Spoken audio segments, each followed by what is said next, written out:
Halo, Assalamualaikum. Okey, ada berita semalam sebenarnya dekat harian Metro berkenaan dengan hukuman mati mandatori.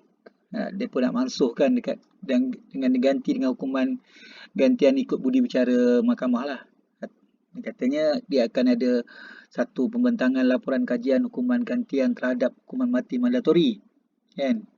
Jadi cerita dia akan bawa ke dalam satu syur jawatankuasa khas hukuman gantian terhadap hukuman mati mandatori. Jadi dia orang memang benda ni dah lama lah bawa isu ni, cerita dia ada benda yang patut apa ni tak letak bawah hukuman mati mandatori lah, macam contohlah akta dadah berbahaya kan. Bukan semua sepatutnya digabungkan dalam bawah apa ni akta hukuman mati mandatori. Dalam kalau kita tengok dekat akta 3234 kan cerita dia. Jadi sebab kita sekarang ni rangkumkan semuanya dalam apa ni dalam akta dadah bahaya ADB ni cerita dia. Even kalau orang tu guna sikit pun kalau dapat buktikan sahih sebagainya dia mungkin jatuh sebagai ni dikira sebagai apa ni bukan bawah hukuman gantung kan cerita dia. Jadi soalan aku dari dulu lagi kan. Contohlah kan apa ni ganja. Ganja rasanya tak sepatutnya dah duduk bawah akta apa ni bawah hukuman mati mandatori kalau nilai apa ni bilangannya sedikit.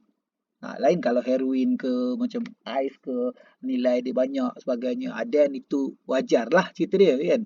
Contoh macam ketum. Ketum dia letakkan bawah apa akta racun. Lepas tu dia bawah disabitkan juga kepada akta apa ni di bawah hukuman mati mandatori juga. Rasa macam tak patut juga cerita dia. Sebab dua-dua tu contoh ganja dengan ketum adalah uh, tumbuhan, dia bukan sintetik kan, macam heroin sebagainya, macam LSD, macam ais contoh dia kan, syabu sebagainya. Itu memang patut.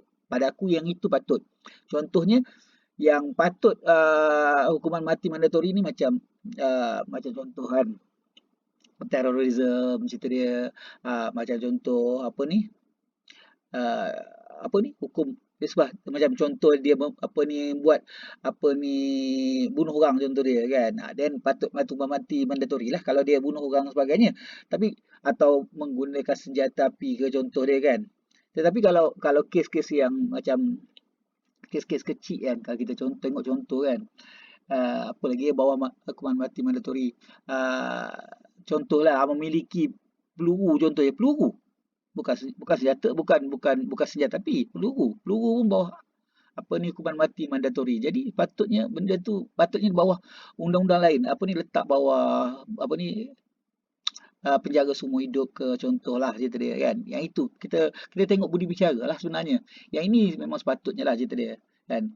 Aku setuju kalau sekarang ni kalau kita tengok kan yang kena selalunya penagih dadah contoh dia yang kena hukuman mati mandatori. Tapi tokan-tokan besar yang macam itu hari yang duduk sampai 4 juta sebagainya, 4 juta lah, ada yang lebih daripada itulah cerita dia. Yang dekat dekat airport, dekat pelabuhan itu hari pun selamat, tak ada apa pun, tak ada tak sabit pun, tak ada kena pun cerita dia. Memanglah dia masuk ke bawah tu tapi bicara pun tidak.